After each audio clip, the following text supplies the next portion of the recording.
अच्छा, सबसे पहले हम देख लेते हैं कि लीवर जो है वो कैसे फंक्शन कर रहा है हमारी बॉडी में एक्सक्रीशन के लिए।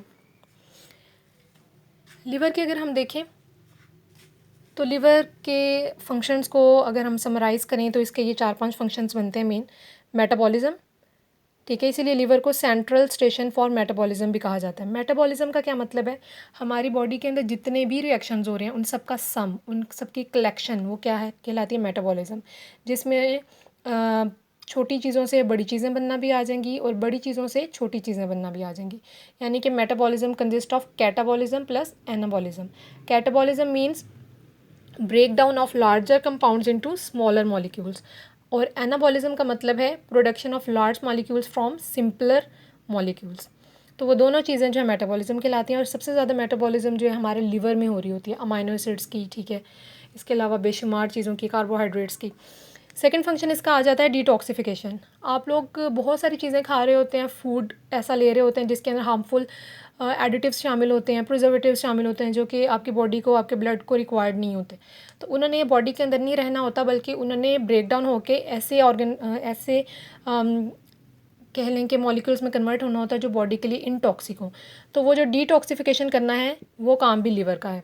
देन आपको पता है कि किडनी के अंदर जो यूरिन प्रोडक्शन हो रही है उसके लिए यूरिया कहाँ से आ रहा है? वो यूरिया भी बनता है लीवर में, जिसे हम कहते हैं यूरिया साइकिल। ये साइकिल आपने लास्ट लेक्चर में पढ़ा था, जिसमें इस साइकिल के अंदर 2 अमोनिया जो हैं वो डाले जाते हैं, कार्बन डाइऑक्साइड के साथ कंबाइन होती है और एक यूरिया का मॉलिक्यूल बनता है, ठीक है। यूरिया साइकिल के अंदर 2 ammonia molecules are combined with 1 molecule of carbon dioxide to produce 1 molecule of urea, ठीक है। ये शॉर्ट फॉर्म है या समरी कह लें कि लीवर के फंक्शंस की। देन किडनी के कौन कौन से फंक्शंस हैं? किडनी का मेन रोल जो है वो है osmoregulation. Osmoregulation means maintenance of salts and water in the body. Then इसने यूरिन की प्रोडक्शन करनी है, और balance of salts and water, वही बात, ऑस्मो रेगुलेशन, ठीक है। अब हम डिटेल में देख लेते हैं जो होम्योस्टेसिस कर रहा है हमारा लीवर एक्सक्रीशन में, ठीक है। इसके अलावा और बहुत सारे हमारे फिजियोलॉजी के अंदर रोल प्ले कर रहा है, वो कौन कौन से इसके रोल हैं, कौन से फंक्शंस हैं, और उसका बेसिकली हमारी पूरी बॉडी की होम्योस्टेसिस पे क्या इफेक्ट पड़ा है। वन बाय वन हम लोग इसके फंक्शंस को पढ़ेंगे। इसके फंक्शंस को हमने मुख्तलिफ कैटेगरीज़ में डिवाइड किया गया है। लीवर जो है सिंथेसिस भी कर रहा है, आपकी बॉडी के अंदर बहुत सारी चीज़ों की प्रोडक्शन कर रहा है। इसके अलावा बहुत से प्रोडक्ट्स जो कि बॉडी के लिए रिक्वायर्ड हैं उन्हें स्टोर कर रहा है, बहुत सी चीज़ों को कन्वर्ट कर रहा है, ठीक है, ऐसी चीज़ों में कन्वर्ट करेगा जो कि उस टाइम आपके ब्लड के अंदर रिक्वायर्ड हैं। रिसाइकलिंग कर रहा है बहुत सी चीज़ों की। आपके जिस्म के अंदर बहुत सी ऐसी चीज़ें बनती हैं जो कि जिनके कॉन्स्टिट्यूएंट्स चाहिए होते हैं, वो दोबारा से टूटते हैं अपने कॉन्स्टिट्यूएंट्स में और फिर हमारे ब्लड में शामिल हो जाते हैं। तो ये रिसाइकलिंग करना भी किसका काम है? लीवर का। इसके अलावा डिटॉक्सिफिकेशन करना, जैसे मैंने भी बताया कि हम लोग जो चीज़ें खा रहे हैं, इनटेक कर रहे हैं बहुत सी चीज़ों का, उसके अंदर टॉक्सिक मटेरियल्स आ जाते हैं, पेस्टिसाइड्स आ जाते हैं, ड्रग्स आ जाती हैं, फूड एडिटिव्स, प्रिजर्वेटिव्स होते हैं, उन सबको इनटॉक्सिक और लेस हार्मफुल चीज़ों में कन्वर्ट करना भी लीवर का काम है। अब इन तमाम फंक्शंस का इफ़ेक्ट क्या पड़ता है हमारी होम्योस्टेसिस के ऊपर, वो हम लोग पॉइंट्स की फॉर्म में देखेंगे। फर्स्ट फंक्शन जो हमने डिस्कस करना है लीवर का, that is synthesis. Liver synthesize a lot of products. उन प्रोडक्ट्स में सबसे पहले तो आपको पता है कि यूरिया साइकिल जो हमने पढ़ा था, यूरिया बनाता है। यूरिया क्या है? नाइट्रोजनस वेस्ट, ठीक है, ठीक है। इसकी सिंथेसिस में आ जाएगा नाइट्रोजनस वेस्ट, अमोनिया बनाता है, यूरिया बनाता है, यूरिक एसिड। यूरिया हम लोगों ने इसलिए पढ़ा था कि वो तमाम ऑर्गेनिज्म जो यूरिया प्रोड्यूस कर रहे हैं, जैसे कि हम लोग। लेकिन आपको पता है कि जो पानी में रहने वाले ऑर्गेनिजम्स हैं जिन्हें वाटर अवेलेबिलिटी काफ़ी एक्सेस अमाउंट में है, वो प्रोड्यूस करेंगे अमोनिया। और जो इंसेक्ट्स हैं, बर्ड्स हैं, जिन्हें वाटर अवेलेबिलिटी बहुत कम है, तो वो प्रोड्यूस करेंगे यूरिक एसिड। तो उनके अंदर भी तो किडनी ही लीवर और किडनी पाई जाएगी। तो वो यूरिया के बजाय जब अमोनिया या यूरिक एसिड प्रोड्यूस करेंगे तो वो कौन करेगा काम?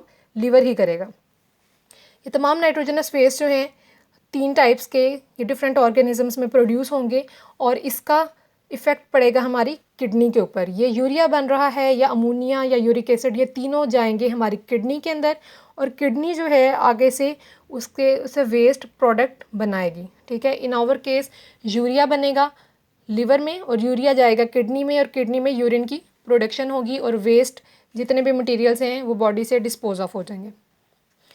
देन सिंथेसिस में आता है प्लाज्मा प्रोटीन्स। प्लाज्मा क्या चीज़ होती है?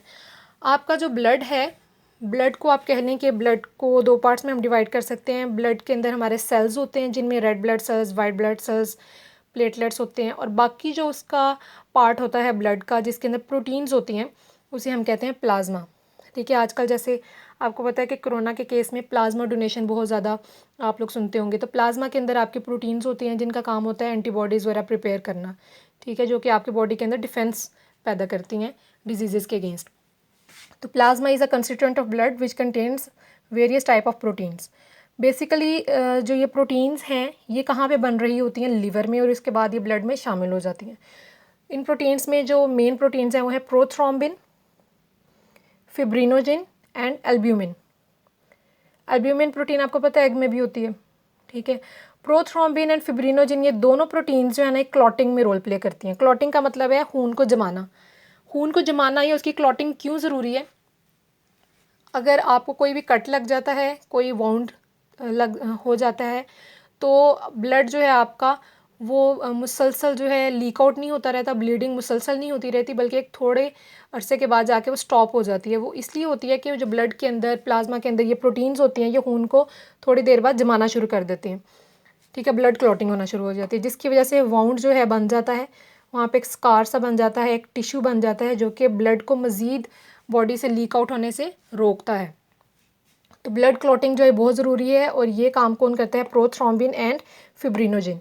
इसके अलावा ये जो तीसरी प्रोटीन है एल्ब्यूमिन, इसका क्या काम है कि आपके ब्लड को, उसकी केमिकल कंपोजिशन को मेंटेन रखना। आपके ब्लड के अंदर जो वेरियस कॉन्स्टिट्यूएंट्स हैं, केमिकल कॉन्स्टिट्यूएंट्स, सॉल्ट्स की कंसनट्रेशन हो गई, सोडियम क्लोराइड और बाकी सॉल्ट्स की, इसके अलावा वाटर का बैलेंस हो गया, उसकी मेंटेनेंस जो है वो किसका काम है? एल्ब्यूमिन प्रोटीन का।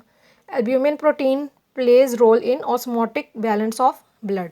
और फिब्रिनोजिन एंड प्रोथ्रोम्बिन का काम क्या है? ब्लड क्लॉटिंग में। देन लिवर का फंक्शन है स्टोरेज। लिवर हमारा बहुत सी चीज़ों को स्टोर करता है जो कि हमें मुख्तलिफ पीरियड ऑफ टाइम में रिक्वायर्ड हो सकती हैं। सबसे पहले तो लिवर बनाता है आयरन। आपकी बॉडी के अंदर जितना भी आयरन चाहिए होता है वो सारे का सारा कौन बना रहा है? लिवर बना रहा है। आयरन का क्या काम है, क्यों चाहिए? आपके ब्लड के अंदर एक प्रोटीन है, हीमोग्लोबिन प्रोटीन, ठीक है, जिसका काम है कि उसने पूरे सेल्स को जाके ऑक्सीजन मुहैया करनी है। हीमोग्लोबिन प्रोटीन जो है उसका सेंट्रल एटम वो है आयरन, Fe। हीमोग्लोबिन के अंदर आयरन नहीं होगा तो हीमोग्लोबिन काम ही नहीं कर सकेगी, ऑक्सीजनेशन नहीं हो सकेगी। हीमोग्लोबिन के अंदर आयरन होगा तभी वो ऑक्सीजन सप्लाई करेगी तमाम टिश्यूज़ को। तो ये आयरन कहाँ पे बन रहा है? हमारा लीवर बना रहा है, और इस आयरन की वजह से ऑक्सीजनेशन का फंक्शन हो रहा है, जिसकी वजह से हमारे तमाम टिश्यूज़ को, हमारे तमाम सेल्स को ऑक्सीजन मिलती है और अपना फंक्शन परफॉर्म कर सकते हैं। सेकेंड चीज़ जिसकी स्टोरेज हो रही है हमारे लिवर के अंदर वो है ग्लाइकोजन।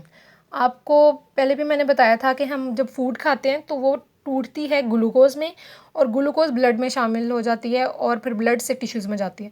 जब ग्लूकोज ज़्यादा अमाउंट में होगी तो वो कन्वर्ट हो जाएगी ग्लाइकोजन में, और वो ग्लाइकोजन दो जगहों पे स्टोर होती है, या तो वो आपके मसल्स में स्टोर होगी या वो आपके लिवर में स्टोर होगी। ठीक है, ग्लाइकोजन दो फॉर्म्स में पाई जाती है हमारी बॉडी में, लिवर ग्लाइकोजन या मसल ग्लाइकोजन। मसल्स में क्यों होती है? क्योंकि आपके जो स्केलेटल मसल्स हैं उन्होंने बहुत ज़्यादा काम करना होता है। आप एक्सरसाइज करते हैं, वॉक करते हैं, मुख्तलिफ आप फंक्शंस परफॉर्म कर रहे हैं, तो उसके अंदर मसल्स रोल प्ले कर रहे हैं। तो मसल्स में ग्लाइकोजन होगी तभी आपको एनर्जी मिलेगी ग्लूकोज के फॉर्म में। इसके अलावा आपके अंदर लिवर जो है, लिवर इंटरनल जितने भी फंक्शंस हैं उन्हें एनर्जी प्रोवाइड करने के लिए ग्लाइकोजन को अपने अंदर स्टोर रखता है। ठीक है, स्टोरेज जो है आयरन और ग्लाइकोजन की जो हो रही है, इसका क्या मकसद है? एनर्जी को रिज़र्व रखना लिवर के अंदर, और जब मौका हो, जब रिक्वायरमेंट हो बॉडी को, तो तब उसे प्रोड्यूस कर देना। देन है कन्वर्जन। अभी वो जो हम बात कर रहे थे कि आप जो फूड लेते हैं वो एंड पे ग्लूकोज में कन्वर्ट होता है। तो ग्लूकोज अगर आपकी बॉडी में इसका लेवल आपके ब्लड में ज़्यादा हो जाता है तो ब्लड के अंदर मेंटेन रखने के लिए ग्लूकोज का लेवल एक्सेस या जो ज़्यादा ग्लूकोज है, इजाफी ग्लूकोज है, उसे कन्वर्ट कर दिया जाता है ग्लाइकोजन में, और जब ज़रूरत पड़ेगी तो ग्लाइकोजन दोबारा से टूट जाती है ग्लूकोज में। तो आप कह सकते हैं कि interconversion of glucose and glycogen takes place in liver. ये जो कन्वर्जन हो रही है इसका काम है एनर्जी को स्टोर करना या यूज़ करना। ग्लूकोज ज़्यादा होगी तो एनर्जी स्टोर होगी in the form of glycogen. ठीक है, अगर ग्लूकोज कम होगी तो ग्लाइकोजन कन्वर्ट हो जाएगी ग्लूकोज में और ये एनर्जी यूज़ हो जाएगी। देन है रिसाइकलिंग। रिसाइकलिंग का मतलब है कि आपकी बॉडी के अंदर बहुत सी ऐसी चीज़ें होती हैं जो कि with the passage of time पुरानी हो जाती हैं, ठीक है, ओल्ड हो जाती हैं, अब उनका इतना फंक्शन नहीं रहा, तो उन्हें बॉडी के अंदर रखने का फ़ायदा नहीं होता और वो टूट जाती हैं अपने छोटे छोटे पार्ट्स में और उन पार्ट्स से दोबारा से नई चीज़ें बन जाती हैं, जिसे हम कहेंगे रिसाइकलिंग। फॉर एग्जांपल आपकी बॉडी के अंदर जो आरबीसीज़ हैं उनकी, रेड ब्लड सेल्स की बहुत थोड़ी उम्र होती है, आई थिंक 120 डेज़ या इससे भी कम, बहुत थोड़ी इनकी होती है एज। तो इन्होंने अब क्या करना होता है, रिसाइकल करना होता है अपने कॉन्स्टिट्यूएंट्स में। ये साइक्लिंग जो है कहाँ पे होगी, लिवर में। पुराने रेड ब्लड सेल्स जो हैं लिवर में आएंगे, टूटेंगे और अपने कॉन्स्टिट्यूएंट्स में कन्वर्ट हो जाएंगे, ठीक है। इसके अलावा जो हीमोग्लोबिन है वो जब टूटती है तो उसके कॉन्स्टिट्यूएंट्स भी रिसाइकल होते हैं लिवर में। रिसाइकलिंग जब हो जाएगी तो इसके अंदर आयरन वगैरह बनेगा, तो वो भी ऑक्सीजनेशन में हेल्प करेगा, ऑक्सीजनेशन करेगा जितनी भी बॉडी के टिश्यूज़ हैं और सेल्स हैं। लास्ट इसका फंक्शन आ जाता है डिटॉक्सिफिकेशन। जो हमने पहले पढ़ा है कि जितने भी बॉडी के अंदर हार्मफुल मटेरियल्स बन रहे हैं वो सारे के सारे जहाँ जाएंगे लिवर में। लिवर आप कह सकते हैं कि डिस्पोजल सेंटर भी है। हमारे बॉडी के अंदर मुख्तलिफ डिस्पोजल सेंटर्स हैं, जिसमें मेन जो है लिवर है।